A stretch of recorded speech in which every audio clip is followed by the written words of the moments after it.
Dust in the lenses. Since early morning, a pale blue haze hung over the dome of the base.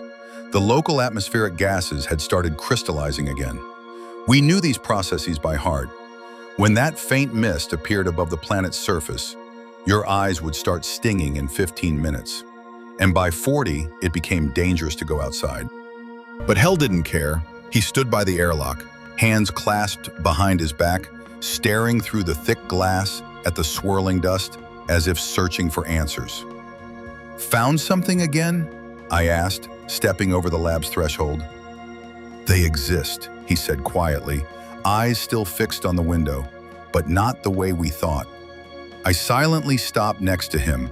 On the Copernicus, it was just the two of us. No one returned from the 4th Sector expedition. Officially, a technical malfunction. In reality, either suicide, disappearance, or contact. "Look," Hell said, pointing to the console. I stepped closer. The screen flickered with a spectrogram, micro-oscillations, pulses and waveforms that didn't match any of our protocols. They weren't chemical, electromagnetic, or even biological. They just were. "It's a transmission," Hell said, but not in the usual sense. It's a state, a field, a thought, dispersed through space. Collective? Maybe, or maybe it's a single consciousness, the size of the entire planet, a diffuse mind. That's where the rhythms come from, the dusty metamorphoses, I think." He paused. "They don't want us to understand." My skin crawled. Scientific intuition is a delicate thing, and mine was blaring like a siren. We were trying to understand what lived here, but maybe that very attempt was the mistake.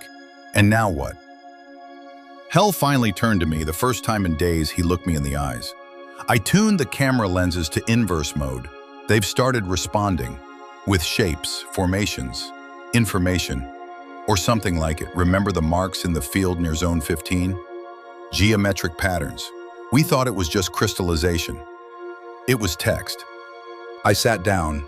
I felt a little sick, not from fear, but from the inability to grasp what kind of game we'd been dragged into.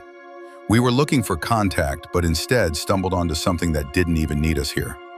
"We're like ants to them." "No, not even ants. Dust in the lenses," I whispered. "Or worse, a mirror," Hell added. "Maybe they're seeing themselves through us. Maybe we were just fragments of their imagination. And the planet, simply their dream, one we were trapped in." We stayed silent for a long time. I didn't want to talk about the rest of the team, about the biologist who started seeing things, the engineer who disassembled his suit and walked barefoot into the storm, the silent nights when something whispered beyond the perimeter. No language, no logic, just vibrations that made your eyes water and your muscles tremble. "I'm leaving," I said. "We still have a window. In 8 hours it closes, and that's it." Hell nodded but didn't move. "And you?" "I'm staying. I need one more day for a full lens cycle. If they really are sending something, I have to complete the recording. This is our only chance. It might never happen again." I didn't argue. We were past the point where arguments made sense. I returned to the module, packed the essential data, and activated the launch countdown. And as the ship lifted off, I looked back at the base one last time.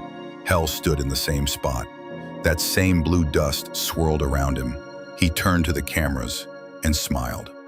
9 months later, I transmitted the data to Earth. It was deemed unreliable, too incomprehensible. The mission was officially decommissioned. The planet was labeled neutralized. But sometimes, when I close my eyes, I see the dust again. I feel it filling my lungs, whispering in my mind, smiling with my eyes.